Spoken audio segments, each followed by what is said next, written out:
हरे कृष्णा। ओम नमः शिवाय। नमस्कार दोस्तों, आज हम गुरुवार व्रत की एक बहुत ही पौराणिक कथा का श्रवण करेंगे। प्राचीन काल में एक ब्राह्मण रहता था। वह बहुत ही निर्धन था। उसके कोई संतान नहीं थी। उसकी स्त्री बहुत मलिनता के साथ रहती थी। वह न स्नान करती, ना ही किसी देवता का पूजा करती थी। इससे ब्राह्मण देवता बहुत दुखी रहते थे। बेचारे अपनी पत्नी को बहुत कुछ कहते थे, किंतु इसका कोई परिणाम नहीं निकलता। वह ब्राह्मणी अपने पति की कुछ नहीं सुनती थी। सुबह उठती और भोजन करने बैठ जाती थी। भगवान की कृपा से ब्राह्मण की स्त्री के कन्या रूपी रत्न पैदा हुआ। कन्या बड़ी होने पर प्रातः स्नान करके भगवान विष्णु का जाप करती और बृहस्पतिवार का व्रत करने लगी। अपने पूजन पाठ को समाप्त करके विद्यालय जाती तो अपनी मुट्ठी में जौ भर के ले जाती और पाठशाला के मार्ग में डालती जाती। तब ये जौ स्वर्ण के हो जाते। लौटते समय वह कन्या उन स्वर्ण जो बीन कर घर ले आती थी।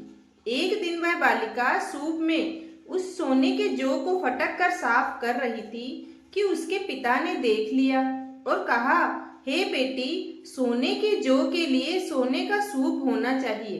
दूसरे दिन बृहस्पतिवार था। उस कन्या ने व्रत रखा और बृहस्पति देव से प्रार्थना करके कहा, मैंने आपकी पूजा सच्चे मन से की हो तो मेरे लिए सोने का सूप दे दो। बृहस्पति देव ने उसकी प्रार्थना स्वीकार कर ली। रोजाना की तरह वह कन्या जौ फैलाती हुई जाने लगी। जब लौटकर जौ बीन रही थी तो बृहस्पति देव की कृपा से उसे रास्ते में सोने का सूप भी मिल गया। वह उसे घर ले आई और उसमें जौ साफ करने लगी, परंतु उसकी माँ का तो वही का वही ढंग रहा। एक दिन की बात है कि वह कन्या सोने के सूप में जौ साफ कर रही थी। उस समय उस शहर का राजपुत्र वहां से होकर निकला। इस कन्या के रूप और कार्य को देखकर मोहित हो गया तथा अपने घर आकर भोजन तथा जल त्याग कर उदास होकर लेट गया। राजा को जब इस बात का पता लगा तो वह अपने प्रधानमंत्री के साथ उसके पास गए और बोले, हे बेटा, तुम्हें किस बात का कष्ट है? किसी ने अपमान किया है अथवा कोई और कारण है? जो भी कारण है मुझे कहो, मैं वही कार्य करूंगा जिससे तुम्हें प्रसन्नता हो। अपने पिता की बात सुनकर राजकुमार ने कहा, मुझे आपकी कृपा से किसी बात का दुख नहीं है पिताजी।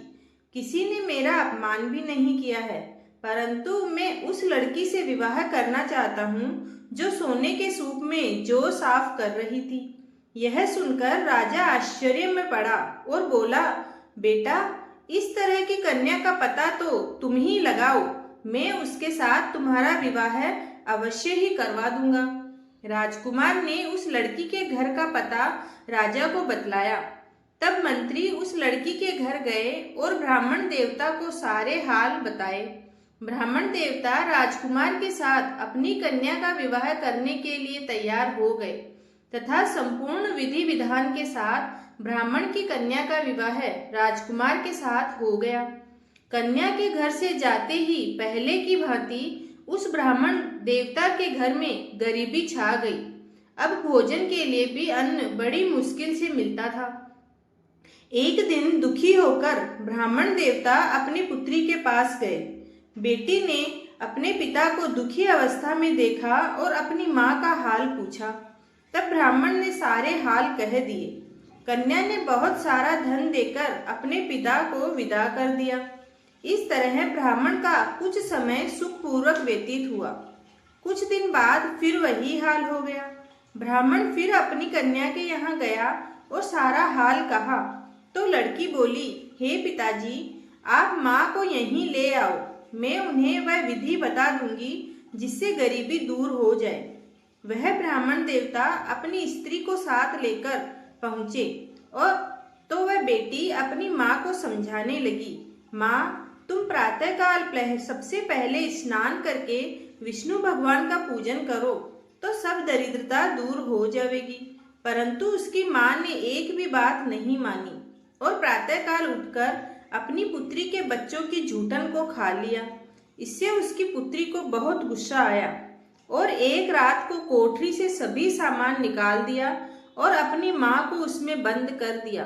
प्रातःकाल उसे निकाला, स्नान करा के पाठ करवाया तो उसकी माँ की बुद्धि ठीक हो गई और फिर वह प्रत्येक बृहस्पतिवार को व्रत रखने लगी। इस व्रत के प्रभाव से उसके माँ बाप बहुत ही धनवान और पुत्रवान हो गए और बृहस्पतिवार के प्रभाव से इस लोक के सुख भोग कर स्वर्ग को प्राप्त हुए। अगर आप अपने जीवन में धन की कमी के साथ कई परेशानियों का सामना कर रहे हैं तो आपको हर गुरुवार के दिन बृहस्पति देव की पूजा कर और व्रत कथा अवश्य पढ़नी चाहिए। इससे आपके जीवन के सभी कष्ट दूर हो जाएंगे और कोई बाधा नहीं आएगी। गुरुवार व्रत पूजा कथा में ऐसी कई बातें बताई गई है जिन्हें मनुष्यों को ध्यान पूर्वक करना चाहिए। जो व्यक्ति श्रद्धा भाव से गुरुवार को भगवान विष्णु और बृहस्पति देव की पूजा करता है और गुरुवार व्रत की कथा कहता और सुनता है, उसकी गरीबी और कष्ट को भगवान विष्णु और बृहस्पति देव अवश्य दूर कर देते हैं। गुरुवार के दिन सूर्योदय से पहले निवृत्त होकर पीले रंग के वस्त्र पहने, इसके बाद पूरे घर में गंगा जल छिड़कें। इसके बाद पूजा घर में श्री हरि विष्णु की मूर्ति या चित्र स्थापित करें। फिर पीले रंग के गंध पुष्प और अक्षत चढ़ाएं। इसके बाद चना, गुड़ और मुनक्का चढ़ाकर विधि विधान से पूजन शुरू करें। इसके बाद धर्मशास्त्र के अनुसार इस व्रत कथा को जरूर पढ़ना चाहिए और कथा पढ़ने के बाद केले के पेड़ पर जल चढ़ाएं।